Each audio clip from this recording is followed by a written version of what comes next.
రాబోయే వారం రోజుల పాటు తెలుగు రాష్ట్రాలకు భారీ వర్షాలు ముంచెత్తనున్నాయి. నైరుతి రుతుపవనాలు తెలుగు రాష్ట్రాల్లోకి ఇప్పటికే ప్రవేశించగా మరోవైపు రేపటిలోగా బంగాళాఖాతంలో అల్పపీడనం ఏర్పడనుంది. అల్పపీడన ప్రభావంపై విశాఖ వాతావరణ అధికారి జగన్నాథ్ కుమార్తో మా ప్రతినిధి Vikram face to face. Telugu రాష్ట్రాల ప్రజలు అదేవిధంగా ముఖ్యంగా రైతాంగం ఎప్పుడెప్పుడు అని ఎదురు చూస్తున్నటువంటి నైరుతి రుతుపవనాలు తెలుగు రాష్ట్రాల్లోకి ప్రవేశించినటువంటి పరిస్థితి నెలకొంది. అయితే ఈ రుతుపవనాల తాలూకా కదలికలు ఎలా ఉండబోతున్నాయి, వర్షాలు ఏ రకమైన పరిస్థితుల్లో కురిసే అవకాశం ఉంటుంది అనేది మనతో మాట్లాడడానికి విశాఖ వాతావరణ కేంద్ర అధికారి జగన్నాథ్ కుమార్ ఉన్నారు. ఆయనతో మాట్లాడడం. సో చెప్పండి, ఈ రుతుపవనాలు తెలుగు రాష్ట్రాల్లోకి ప్రవేశించాయని ప్రకటించిన నేపథ్యంలో ఎక్కడ ఇవి తెలుగు రాష్ట్రాల్లో ప్రవేశించాయి, ఎలా ఉండబోతున్నాయి వర్షాలు జరుగుతుంది?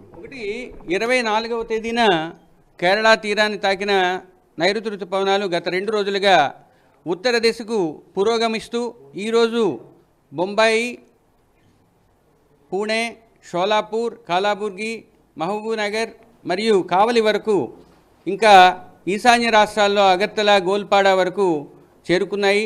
దీన్నే నార్థన్ లిమిట్ ఆఫ్ మాన్సూన్ ద్వారా సూచిస్తాము.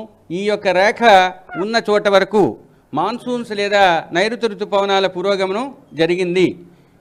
దీంతో పాటు రాష్ట్రం చుట్టుప్రక్కల మరఠ్వాడాలో ఒక అల్పపీడనం ఉంది. ఆ అల్పపీడనానికి అనుబంధంగా ఒక ఉపరితల ఆవర్తనం కొనసాగుతుంది. ఆ ఉపరితల ఆవర్తనం నుంచి ఒక ఉపరితల ద్రోణి మరఠ్వాడా నుంచి ఉత్తర కోస్తా ఆంధ్రప్రదేశ్ మీదుగా north Telangana, south Chhattisgarh, south Odisha మీదుగా 3.1 కిలోమీటర్ నుంచి 5.8 కిలోమీటర్ల ఎత్తు వరకు ఆవరించి ఉంది. ఇది దక్షిణ దిశకు వాలి ఉన్నది. ఈ ప్రభావం వల్ల రాష్ట్రంలో రాబోయే వారం రోజులు కూడా చెదురుముదురుగా తేలికపాటి నుంచి మోస్తరు వర్షపాతం నమోదయ్యే అవకాశం ఉంది. ఇంకా నిశ్చితంగా చెప్పాలి అంటే ఉత్తర దక్షిణ కోస్తా జిల్లాల్లో రాబోయే 6 రోజులు కూడా తేలికపాటి నుంచి మోస్తరు వర్షపాతం కొన్ని ప్రాంతాల్లో ఉండే అవకాశం ఉంది. 7వ రోజు 1-2 ప్రాంతాలకు పరిమితమై ఉన్నది.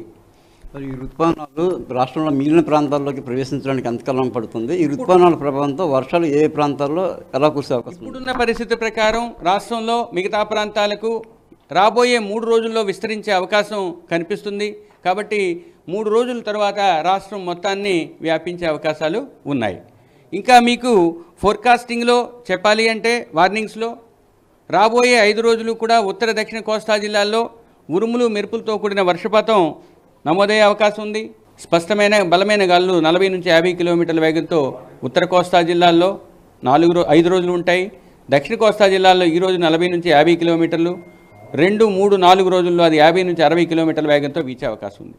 ఇంకా అతి ముఖ్యమైన విషయం, హెవీ రెయిన్ఫాల్ లేదా భారీ వర్షం ఉత్తర కోస్తా జిల్లాల్లో రాబోయే 4 రోజులు ఉండే అవకాశం ఉంది 1-2 చోట్ల.